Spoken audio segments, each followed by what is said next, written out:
간만에 대면 예배로 드리니까 은혜가 더욱 풍성한 것 같습니다. 네, 말씀 전하기에 앞서 우리에게 소원이 하나 있네라는 찬양을 혹시 아시나요? 네, 모르시는 분들 위해서 가사를 잠깐 띄워드리면요, 우리에겐 소원이 하나 있네, 이렇게 시작하는 찬양인데요. 가사를 한번 쭉 살펴보시면 어떤 소원을 노래하고 있는 것 같나요? 제가 다 부르면 좋겠지만 시간 관계상 바로 이 소원은, 우리의 소원은 통일이 아닙니다. 여기서 말하는 우리 소원은 교회가 잘 되는 것이다 라고 이 찬양의 가사가 노래하고 있습니다. 그래서 이 후렴을 보면요, 교회를 교회되게, 예배를 예배되게 우리를 사용하소서라는 곡조 있는 간구로 하나님 앞에 찬양을 올려드리고 있는데요, 왜일까요? 바로 윗줄에 나와 있습니다. 교회가 세상의 희망이기 때문입니다. 자, 이 사실을 알고 모르고가 정말 중요하다라고 성경이 우리한테 알려주고 있는데요, 여러분, 교회가 이 땅의 희망임을 믿으십니까? 아멘.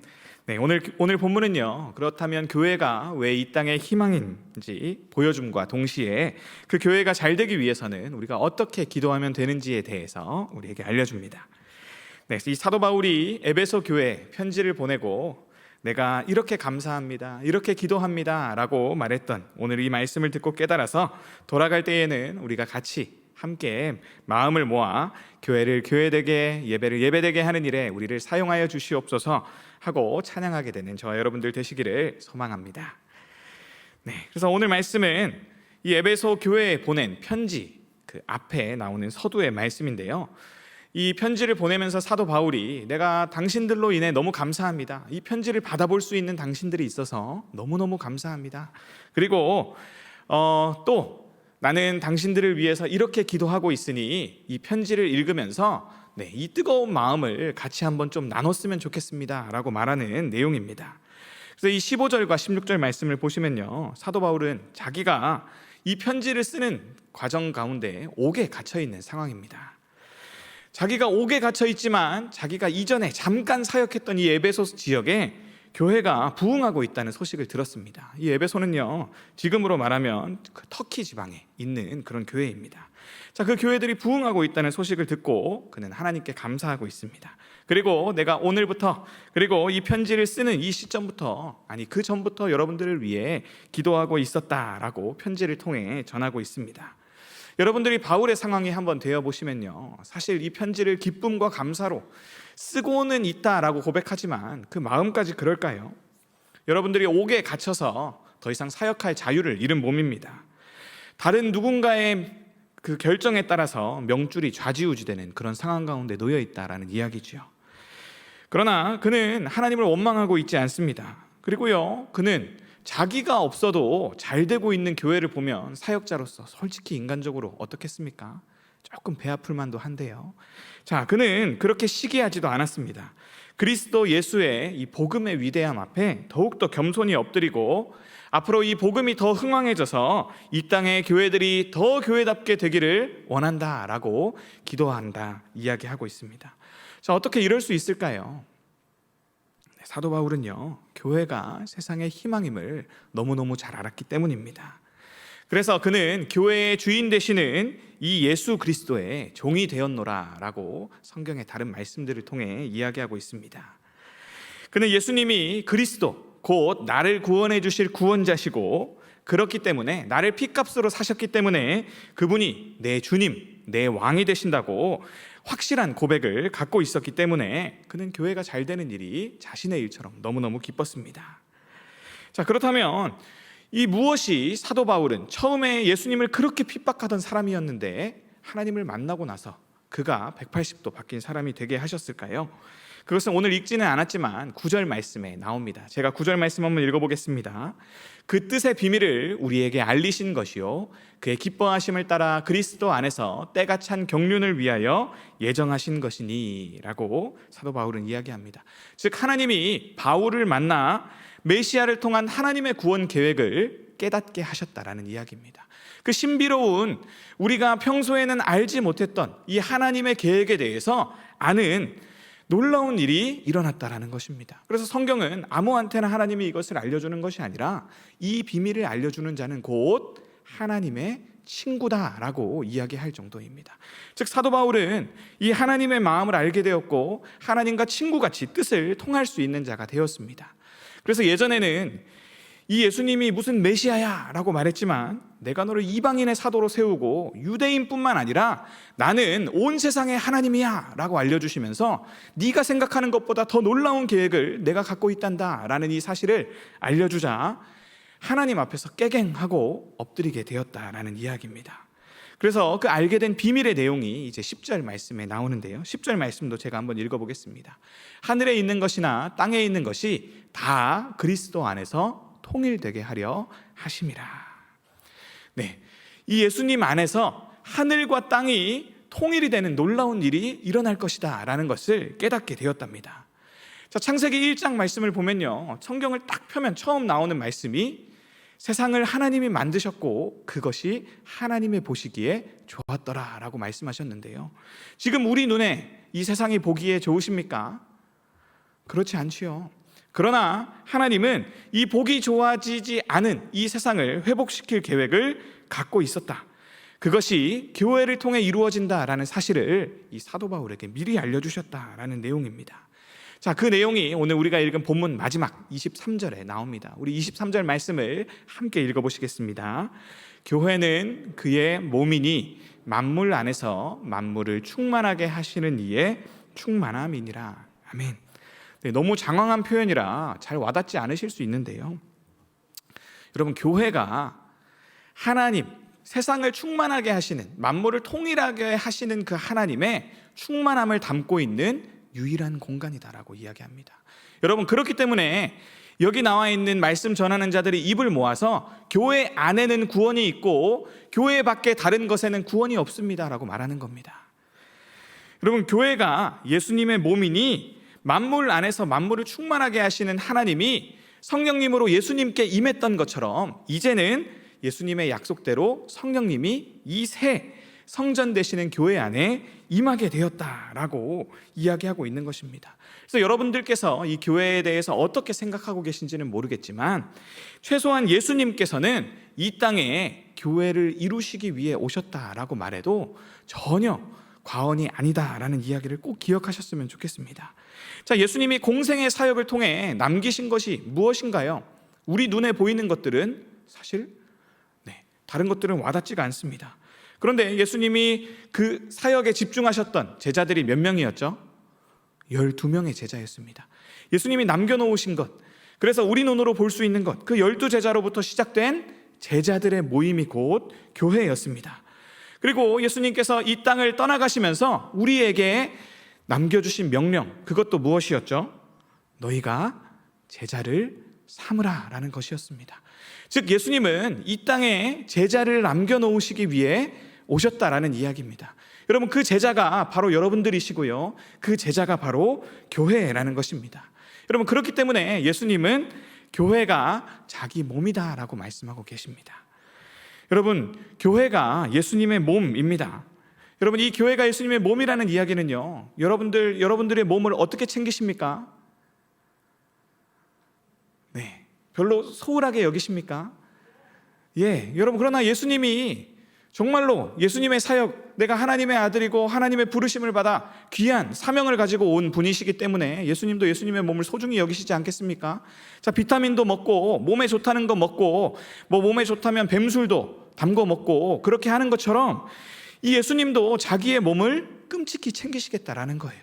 여러분, 이 땅에 남겨두고 가신 이 제자 공동체가 하나님의 일을 이루는 데 있어서 너무너무 소중한 것이기 때문에 하나님이 이 교회를 돌보신다라는 것이 첫 번째 의미고요. 여러분, 교회가 예수님의 몸이라는 두 번째 의미는요, 여러분, 교회 안에는 하나님의 뜻을 받고 기름 부음을 받아서 오신 예수님의 뜻이 충만하게 이루어져서 오직 예수님의 뜻이 교회를 지배한다라는 뜻입니다. 즉 교회가 이 땅에 남아있는 한 예수님이 이 땅에 머물고 있는 것과 똑같은 효과가 이 세상에 있다라는 거예요. 여러분, 이게 얼마나 놀라운 일입니까? 여러분, 여기에 예수님이 계시고요, 여기에 예수님이 하려던 일들이 이루어지고요, 여러분들을 통해서 예수님이 미처 끝까지 이루시지 않고 올라가셨던 그 남겨진 일들이 이루어진다라고 성경은 이야기하고 있습니다. 여러분, 그 일을 돕도록 보혜사 성령님이 너희에게 오도록 나는 올라간다라고 예수님이 말씀하셨습니다. 여러분, 그렇기 때문에 여러분, 하나님은 이 교회를 세상의 희망이라고 부르시기에 주저하지 않으십니다. 그래서 사도 바울은 이 예수님께서 하늘에서 기름 부음을 받아 오신 메시아라는 하늘의 신비를 깨달은 것이고요, 그렇기 때문에 오늘 자기가 교회의 주인 된 것이 아니라 이 예수님께서 주인 된 교회에 내 생애를 바치기에 조금도 아깝지 않습니다 라고 고백하고 있는 것입니다. 그래서 예수님 안에만 생명이 있고 예수님 안에만 충만함이 있습니다. 그래서 이 포도나무의 비유처럼 우리는 이 교회에서 예수님과 연결되어서 그분이 주시는 생명을 받을 때에만 우리가 그 하늘 양식을 풍성히 먹고 열매를 맺을 수 있는 그런 연약한 존재들임을 깨달을 때에 이 교회가 얼마나 중요한지를 다시 한번 상기하게 되는 것입니다. 자, 에베소서 1장 20절에서 22절까지 말씀을 제가 다시 한번 읽어볼 텐데요. 그의 능력이 그리스도 안에 역사하사 죽은 자들 가운데서 다시 살리시고 하늘에서 자기의 오른편에 앉히사 모든 통치와 권세와 능력과 주권과 이 세상뿐 아니라 오는 세상에 일컫는 모든 이름 위에 뛰어나게 하시고 또 만물을 그의 발 아래에 복종하게 하시고 그를 만물 위에 교회의 머리로 삼으셨느니라. 아멘. 자, 이 말씀이 무슨 말씀이냐면요, 세상의 모든 의지할 수 있는 다른 어떤 것들 중에 예수님보다 귀한 것이 없음을 너희가 교회를 통해 알게 되겠다라는 이야기입니다. 즉, 예수님 외에 다른 신들은요 다 우상이고 거짓 신임이 이 교회의 존재를 통해서 드러날 것이다 라는 이야기입니다. 여러분, 이 하나님께서 예수님을 만물 위에 머리로 만드시고 이 교회의 유익을 위해서 교회 위에 주셨다라고 사도 바울은 담대하게 고백하고 있는데요. 자, 여러분, 하나님이 다스리신다라는 말이 허황되게 느껴지고 우리랑 너무 멀게 느껴지실 때 우리가 뭘 보고 하나님이 여전히 다스리고 계십니다라는 것을 알 수 있냐면 이 땅의 교회가 계속되고 있다는 사실을 보면 알 수 있습니다. 자, 여러분, 이 교회를 없애기 위해서 얼마나 많은 권세들이 수고했습니까? 공산주의도 있고요, 이 땅에 교회가 잘 되는 꼴을 보기 싫은 지도자들이 얼마나 많았습니까? 종교는 아편이니 뭐니 하면서 다 없어져야 된다, 사람들을 미혹하는 거다라고 없애려고 했지만 여러분, 예수님은 오늘도 살아계셔서 지금 수천 년 동안 이 믿음의 고백이 끊어지지 않게 하시고 예수님을 따르는 제자들의 명맥이 오늘까지 이어지도록 하지 않으셨습니까? 여러분, 이 중에서는 이미 사업체를 경영하시다가 은퇴하신 분들도 많이 계실 텐데요, 아니면 아직도 경영하고 계신 분들이 있겠지만 여러분, 사업체가 그냥 놔둔다고 굴러갑니까? 여러분, 이 교회가 수천 년 동안 이어지지 않고 지금까지 굴러오고 있다는 이것이 얼마나 놀라운 사실인지 예수님은 다시 한번 우리에게 되돌아보라 하고 계십니다. 여러분, 부자도 3대 가기가 어렵다고 하지 않습니까? 여러분, 이 믿음의 고백을 가진 사람들이 오늘까지 이 수천 년에 넘는 세월을 넘어서 오늘도 이 교회가 운영되고 있고 이 교회를 통해 새롭게 제자가 생기고 있다는 이 사실이 얼마나 하나님께서 신실하게 그분의 약속을 지키고 계신지를 알 수 있는 증거가 된다라는 것입니다. 여전히 누군가가 이 앞에서 복음을 위해 헌신하는 자들이 되어서요 하나님의 사역자로 세워지고 있고요, 또 누군가는 교회가 세워지도록 오늘도 헌금을 하고 있고요, 일꾼들이 세워져서 그들의 수고를 아끼지 아니하며 반주를 하고 예배가 되도록 돕고 또 나가서 전도를 하는 자들이 있고, 그래서 조직이 운영되고 있는 이것이 아주 당연한 것이 아니라 사실은 기적에 가까운 일임을 우리가 다시 한번 깨달아야 된다라고 예수님은 이 교회를 통해 우리에게 알려주고 있는 것입니다. 그래서 우리가 다시 한번 기억할 수 있었으면 좋겠습니다. 이 교회가 굴러간다는 것, 이 실버 예배가 유지되고 있는 것, 이것은 당연한 일이 아니라 오직 예수님이 오늘도 이 사람들을 부르시고 그 제자들을 통해 일하시고 계시기 때문입니다. 이것은 그 예수님의 가르침과 법도와 질서가 참으로 따를 만한 것이다 라는 증거입니다. 그래서 바울은 이 교회가 굴러가는 이 신비한 운영에 대해서 이렇게 이야기하고 있습니다. 에베소서 4장 16절 말씀인데요, 제가 읽겠습니다.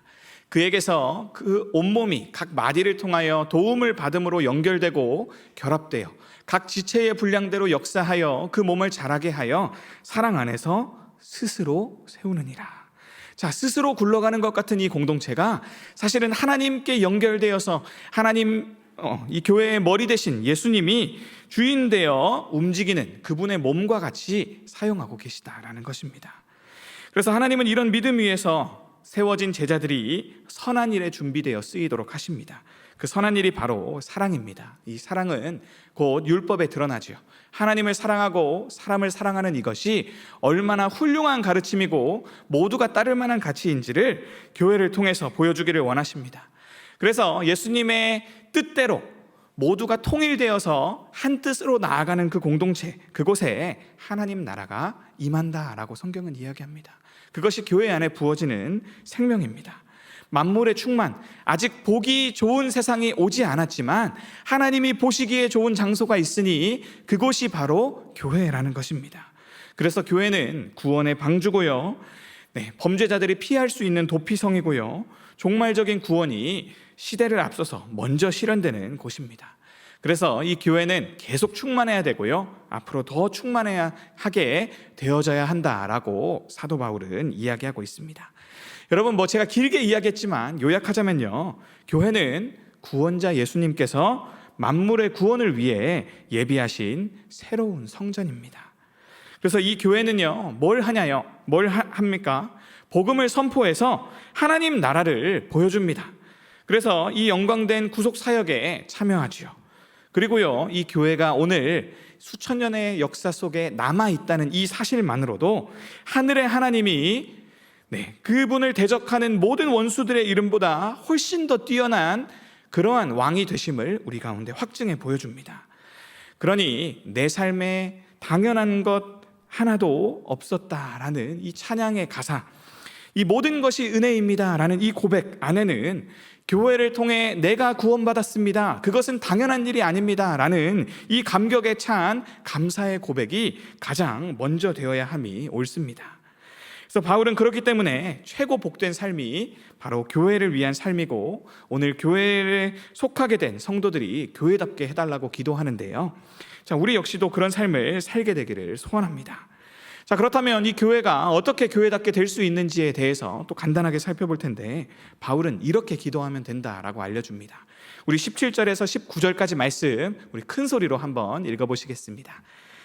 우리 주 예수 그리스도의 하나님, 영광의 아버지께서 지혜와 계시의 영을 너희에게 주사 하나님을 알게 하시고 너희 마음의 눈을 밝히사 그의 부르심의 소망이 무엇이며 성도 안에서 그 기업의 영광의 풍성함이 무엇이며 그의 힘의 위력으로 역사하심을 따라 믿는 우리에게 베푸신 능력의 지극히 크심이 어떠한 것을 너희로 알게 하시기를 구하노라. 아멘. 자, 교회가 교회답게 되려면요, 방법은 한 가지밖에 없답니다. 바로 성령님의 도우심을 구하는 것입니다. 자, 지혜와 계시의 영이신 성령님이 우리 안에 이미 거하신다라고 사도 바울이 이야기했음에도 불구하고 우리가 교회답게 더 거룩하게 되기 위해서는 성령님의 조명을 구해야 한다라고 이야기하고 있는 것입니다. 자, 이 성령님이 마음의 눈, 영의 눈을 밝혀주실 때에 우리가 이미 받았지만 아직 온전히 깨닫지 못하게 된 것, 그것을 우리가 깨달을 수 있게 되기 때문입니다. 자, 기도가 응답이 되었는데 계속 기도하는 것만큼 어리석은 일이 어디 있겠습니까? 자, 이처럼 하나님이 기도에 응답하시지만 그것을 깨닫지 못하는 것은 우리의 책임일 수 있습니다. 그래서 깨어있기 위해서, 우리가 주님의 음성을 분별하기 위해서 말씀을 듣고 이 자리에 나와서 하나님의 뜻에 대해서 더 분명하게 알려고 노력하는 일은 필요하다라는 것입니다. 그래서 사도 바울은 이러한 성령님의 도우심을 통해 세 가지 영적 진리를 알게 되면 우리 인생이 완전히 달라질 수 있다, 우리가 진짜 교회답게 하나님 이야기답게 이 세상의 희망이 될 수 있다라고 그 비밀을 우리에게 알려주는데요, 자, 그 세 가지에 대해서 살펴보도록 하겠습니다. 자, 첫 번째로 성도들이 깨달아야 되는 첫 번째 영적 진리는요, 바로 그의 부르심의 소망이 무엇인지 아는 것입니다. 다시 한번요, 그의 부르심의 소망이 무엇인지 아는 것입니다. 자, 여러분, 저보다 2배 넘는 세월을 사셨지만 여러분의 부르심의 목적이 무엇입니까? 네, 우리를 향하신 하나님의 소망이 무엇일까요? 이거를 알게 되면 우리가 눈 감을 때 우리가 하나님 앞에서 지금과는 다른 모습이 될 것이다 라고 이야기합니다. 자, 우리를 향하신 하나님의 소망은요, 너희가 곧 교회다라는 것입니다. 무엇이에요? 너희가 세상의 희망이다. 나는 세상을 만들고 그곳에 예수님을 보냈다. 그리고 예수님이 이제 이 땅에 없지만 나는 너희를 예수님을 대신해서 이 땅에 보낸다라고 말씀해 주시는 것입니다. 만물을 충만케 하는 사역에 여러분들을 부르셨다라는 이야기입니다. 여러분, 우리가 신문을 보면 삼국지를 많이 읽으라 이런 이야기 들어보셨지요? 삼국지 20번 읽은 사람이랑은 말도 하지 마라 이런 얘기를 하는데요. 왜 그렇습니까? 삼국지가 무슨 이야기인지 간단하게 설명하면요, 난세의 영웅 호걸들의 이야기입니다. 자, 이 땅에 사람들이 굶어 죽게 생겼고 황건적이 일어나서 민중이 막 삶이 힘들어지는데 어떤 영웅이 나타나서 이 땅을 구원해 줄 것인가, 그 과정을 아주 재밌게 써놓은 소설인데요. 자, 그걸 읽으면서 우리 마음도 뜨거워지고 이 세상에 어떤 사람들이 있는지 그런 세상의 모습도 간접 체험하고 소위 처세를 배울 수 있다라는 것입니다. 자, 크든 작든, 자, 삼국지에 나오는 우리가 보면서 배울 만한 그런 인물들은 다 자기 한 몸 살자고 산 사람들이 아니라 대의를 위해 자기를 불태운 사람들이었다는 것입니다. 그렇기 때문에 삼국지를 읽은 사람들의 인생은 범인들, 작은 사람들의 인생이 아니라 큰 사람들의 인생이 된다라고 이야기해서 사람들이 삼국지를 읽어라 이런 이야기를 하는 것입니다. 자, 이처럼 그 사람들은 좀 더 나은 세상, 지금보다는 무언가 더 있는 세상, 내 인생, 내가 이 땅에서 80평생 잘 먹고 잘 살겠다를 넘어선 꿈을 가진 사람들이었다라는 것입니다. 여러분, 하나님 나라도 비슷한 맥락에서 읽으시면 됩니다. 우리는요, 시시한 인생을 살도록 보냄받은 자들이 아니라는 것입니다. 하나님을 만나서 바울이 자기 인생을 돌아보고 나니까 자기가 살아왔던 인생이 헛되더라라는 것을 깨달았습니다.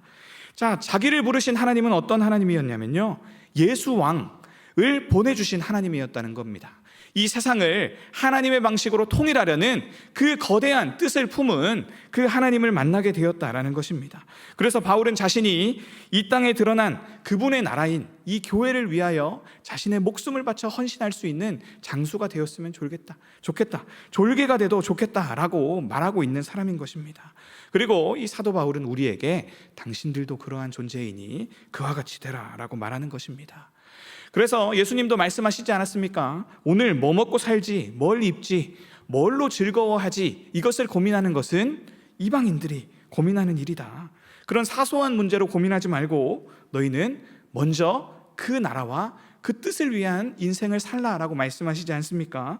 이것이 바로 하나님 나라를 위한, 대의를 위해 사는 인생입니다. 자, 그 하나님의 부르심에 응할 때 우리의 인생이 완전히 달라질 수 있다라고 사도 바울은 지금 목소리 높여서 이야기하고 있는 것입니다. 자, 하나님은 오늘도 우리를 부르고 계십니다. 여러분들의 나이와 상관없이, 여러분들의 건강과 체력과 상관없이 내가 너희를 통해서 사람을 살리고 치유하고 회복하는 역사, 세상을 새 창조하는 역사를 이룰 테니 너희가 내 부르심에 응해서 너희의 오늘의 삶을 나에게 투자해라 라고 말씀하십니다. 자, 그래서 그런 큰 일에 우리를 동참시키시는 하나님의 부르심을 안다면 우리 인생은 더 이상 보잘것없는 인생이 아니게 된다라는 것입니다. 그래서 선교사 윌리엄 캐리는 이렇게 말했습니다. 하나님으로부터 위대한 일을 기대하고 하나님을 위해 위대한 일을 시도하는 인생을 살라라고 이야기했습니다. 자, 그렇게 오늘도 하나님으로부터 위대한 일을 기대하고 하나님을 위해 위대한 일을 시도하는 저와 여러분들 되시기를 주님의 이름으로 축원합니다. 네, 두 번째로는 성도 안에 있는 그의 기업의 영광이 얼마나 풍성한지를 알 때 우리가 교회답게, 세상의 희망답게 우리의 인생의 지경이 넓어진다라고 말함을 볼 수 있습니다. 자, 성도 안에 있는 하나님의 기업의 영광, 그것을 알라라고 말하는데요, 그 하나님의 기업은 바로 우리를 이야기하는 것입니다. 여러분, 하나님은 여러분들에게 하나님의 영광이 함께한다라고 말씀해주고 있습니다. 여러분, 우리가 하나님의 영광입니다. 믿으십니까? 네, 하나님의 형상을 회복하시기를 바랍니다. 여러분들은 하나님의 형상으로 지어졌고 잠깐 타락했지만 예수님에 의해 회복된 하나님의 형상으로 다시 지음을 받았다라고 성경이 증언해주고 있습니다. 자, 우리가 이제 우리를 어떻게 바라보든 간에 하나님의 시선 안에서 우리는 다 예수님 짤이라는 것입니다. 여러분들은 다 이 땅에 예수님을 대신하는 존재들이고 세상이 여러분들의 인생을 바라볼 때 다 하나님을 알게 될 것이다 약속해주고 있는 것입니다. 여러분, 이것이 얼마나 놀라운 약속입니까? 이 약속을 우리가 마음에 되뇌이면서 나는 예수님 짤이야, 나는 이렇게 보잘것없는 인생이 아니야 라고 다시 한번 되뇌이고 우리가 삶의 의지를 다시 한번 다지며 나아갈 때에 하나님이 거기에 걸맞는 인생이 되도록 우리를 빚어가신다라는 것입니다. 여러분, 그래서 아브라함이 믿음의 조상이라는 것이 아브라함이 처음부터 그렇게 세상의 주목을 받는 자였습니까? 아니었습니다. 네, 그는 자기 아내를 팔아서 오늘 하루를 살아가는 그러한 어떻게 보면 찌질한 남편이었지만 하나님께서는 그의 인생을 변화시키셨습니다. 그처럼 성경에 나오는 모든 믿음의 조상들은 하나님의 부르심 그리고 하나님이 그들을 인정하시는 약속에 자신을 맞추어 살았던 자들입니다. 자, 그래서 이런 예화도 있지요. 신랑이 한 가난한 집의 신부에게 다이아몬드 반지를 주면서 이 말도 안 되는 지참금을 주니까 그 보잘것없어 보였던 신부가 그것에 걸맞는 삶, 아름다운 신부의 모습으로 자신을 가꾸더라 하는 예화가 있지요. 이것이 하나님이 우리에게 행해 주신 일입니다. 우리는 자격 없는 자들이지만 하나님이 우리를 불러주셨을 때 우리는 꽃이 되어서 하나님이 불러주시는 그 이름에 걸맞는 자들로 세워졌다라는 이야기입니다. 그래서 우리는 하늘의 시민권자로 이미 내정된 자들이다라고 사도 바울은 이야기하고 있습니다. 그렇다면 우리는 이 땅에서부터 그 나라를 준비하는, 그 나라에서 다스릴 것을 준비하는 그런 훌륭한 관리들, 청지기로 우리를 단장해야 될 줄로 믿습니다. 그래서 오늘 이 약속의 말씀을 믿을 때에 우리가 왕의 신부에 걸맞게 하나님의 모습으로 성화되고 영화롭게 되어지는 저와 여러분 되시기를 바랍니다. 네, 마지막으로 우리가 깨달아야 될 영적 진리 세 번째는요, 우리에게 베푸신 하나님의 능력이 얼마나 큰지를 깨달아 아는 것입니다.